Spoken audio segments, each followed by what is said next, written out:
Hello and welcome to the Daily Climate Show. Coming up today, time to reflect after this year's COP27. Can the landmark loss and damage agreement deliver? And are the summits fit for purpose? The beginning of the end for burning waste in Africa will have the latest on a new partnership with the aim to end the dangerous practice by 2040. Solar farms in outer space. How your kettle, toaster or TV could one day be powered by electricity beamed thousands of miles down to Earth. And a new gadget designed to scare sharks in order to save them.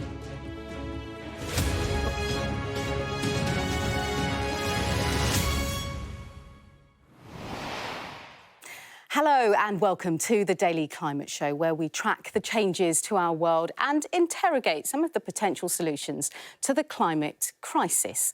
Now, it's only been a couple of days since the COP27 climate summit came to an end, and it's clear it's going to take some time, to establish what was agreed at the summit, but how the promises will actually be achieved. Now, nations decided on a fund to help poorer countries cope with the extreme weather events caused by global warming, also known as loss and damage. It's something that's been pushed by developing countries for more than 30 years. And what's unclear, however, is how the process will work and how the money will actually be given. Well, joining me now is Dr. Sachindra Prasad, Chair of the Pacific Islands Forum and the head of Fiji's delegation at COP27. Thanks for joining us on the Daily Climate Show, Dr. Prasad. So, first of all, a lot of unanswered questions about this loss and damage fund. But in reality, how would you like to see it work? Good afternoon to you and your listeners, Leah. My ideal would be that there's a single consolidated loss and damage fund established under the UNFCCC, and that global resources flow into it, and via a central fund, countries who are on the front lines of climate change are able to access these funds speedily and on scale in order to respond to the growing damages. In reality, we have about 12 months to think it through. There might be a combination of funds under a central fund within the UNFCCC process, and member states, countries will be working together very hard with a deep sense of urgency to try to see what are the modalities and what are the ways in which different financing instruments, especially via the international financial institutions, for example, or through regional funds, would be able to anchor and support a central loss and damage fund. So fantastic progress that political support globally has been secured. Now we have to work very hard to get the details in place, and I'm sure there's global consensus to ensure that the details fall in place soon. Absolutely. And Dr. Prasad, you mentioned the word urgency there, and there'll be vulnerable nations like, for example, Pakistan, who will need that money very urgently. But do you feel that the vulnerable nations were served by COP27? So we are from Fiji, as you know, one of the small island states of the Pacific, who we say are also on the front lines of climate change. We would have very much wanted the triage, the trio of mitigation, adaptation, and loss and damage, the three parts of the climate framework, to have fallen in place decades ago. Because loss and damage is something that is not new, has been happening for decades now. So we keep on stressing the point of urgency. We have to, this is not in our hands. The global north has to accept the same sense of urgency. As we are stressing, we just have to work very hard and be persistent and try to secure a deal. Granted, we are frustrated, but in these things we can't be frustrated because our people and communities, as in Pakistan, they rely on this fund to deliver in real time right now, not in some distant future.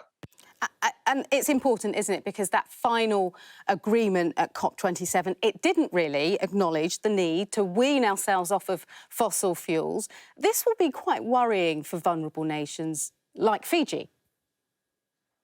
So, look, we are absolutely clear. the era of fossil fuels is gone. There's no feasible scenario in which our planet can stay within 1.5, in which fossil fuel is also part of the future. And we hope that all countries do their bit, and a lot more than that is needed to stay within 1.5. If we lose 1.5, then both the loss and damage and the adaptation cost will just skyrocket. And forget about skyrocket. So many thousands of lives will be lost to climate catastrophes each year. There will be millions and tens of millions of people forced to relocate from their homes. So the other scenario of not securing 1.5 by not weaning off our addiction to fossil fuel is just so catastrophic. And so we have a narrow window of time.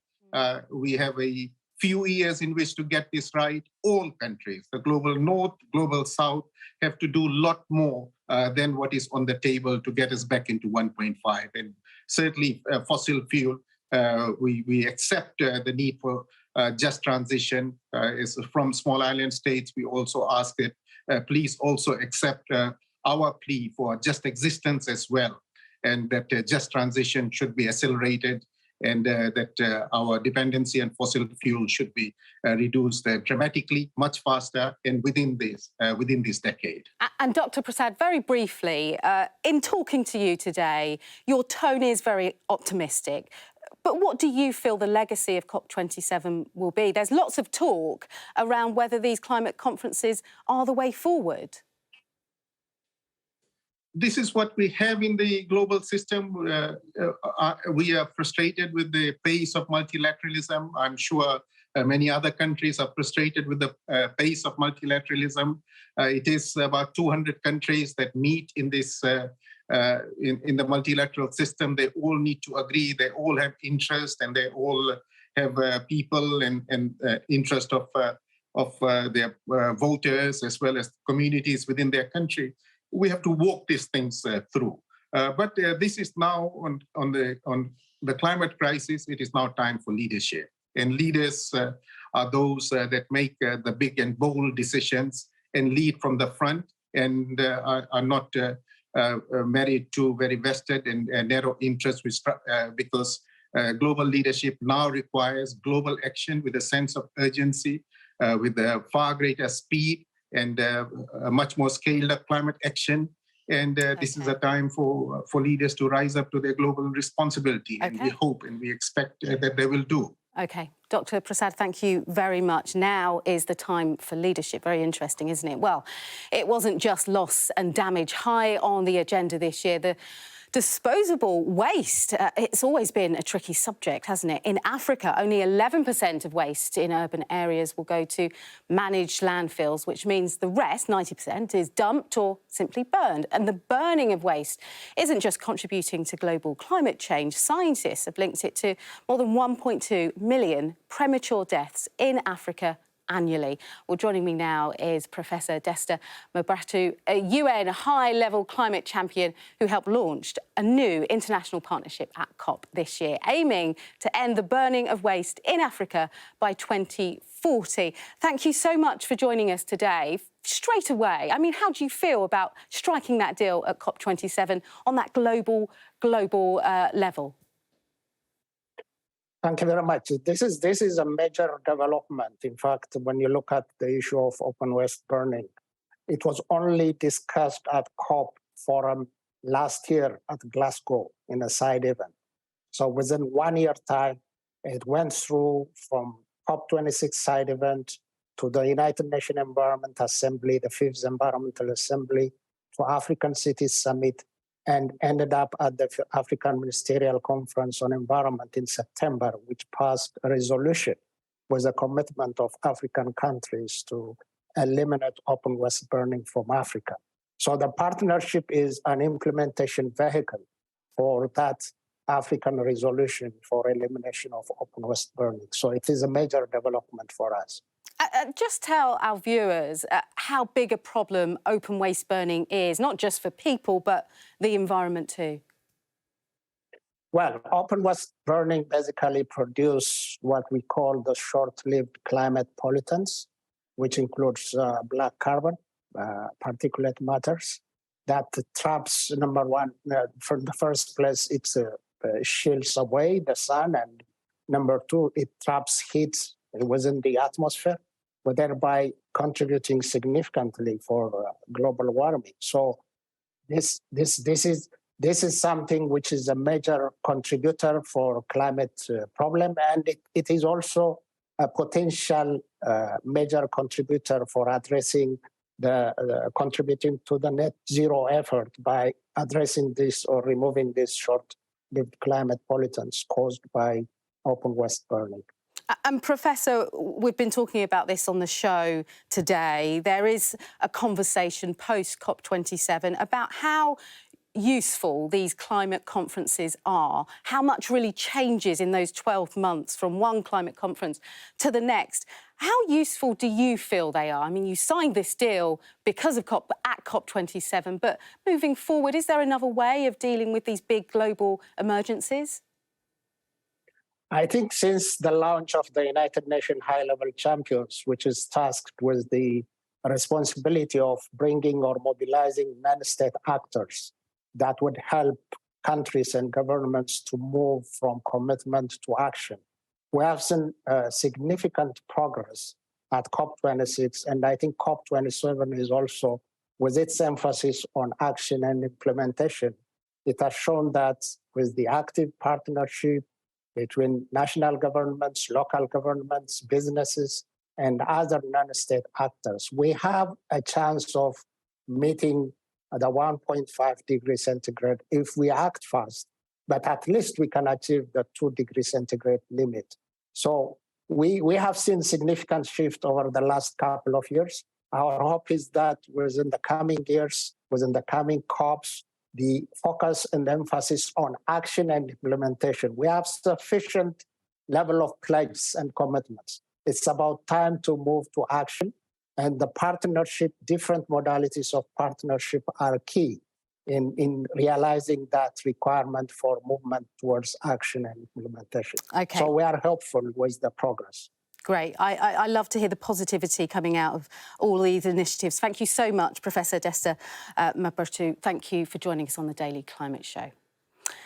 Now, it's been a busy time in the world of space exploration. So NASA's Orion space capsule has reached the moon for the first time since the Apollo programme set out about 50 years ago. And now talk from the European Space Agency of a 3-year study to see if having gigantic solar farms in outer space could be foreseeable.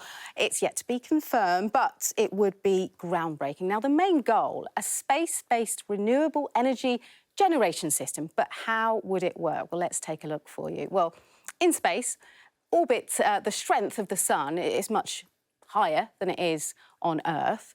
And therefore, solar panels in space could capture all of that energy, and that would then be beamed back down to Earth, captured, and then, potentially, sent back to the energy grid. But we have to leave the climate show now. I'm going to hand back to Sarah Jane.